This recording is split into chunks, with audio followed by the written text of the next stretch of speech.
2002 இருந்து இது வரைக்கும் ஒரு 10 லட்சம் விவசாயிகள் இந்த தொழிலே விட்டுட்டு வேற வேலைக்கு போயிட்டாங்க.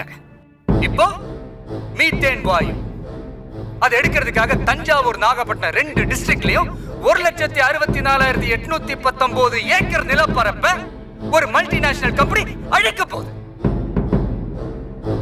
அந்த விவசாய குடும்பம் எல்லாம் பசியில சாக போகுது.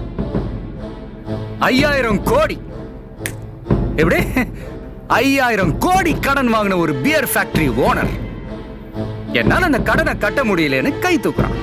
ஆனா அவன் தற்கொலை பண்ணிக்கல. அவனுக்கு லோன் கொடுத்த அதிகாரிகளும் தற்கொலை பண்ணிக்கல. ஆனா 5000 ரூபா கடன் வாங்கின ஒரு விவசாயி அதை கட்ட முடியாம வட்டி மேல வட்டி ஏறி பூச்சி மருந்து குடிச்சு தற்கொலை பண்ணிக்கிறான். இதெல்லாம் கவனிக்க சிட்டியில இருக்கிற உங்களுக்கு நேரம் இல்ல. இத சொல்லத்தான் டிவி சேனல் கிட்ட கேட்டோம். ஆனா டிவில லேகியம் வைக்கவும், சமையல் செய்யவும், டான்ஸுக்கு மார்க் போடவும் டைம் இருக்கு. ஒரு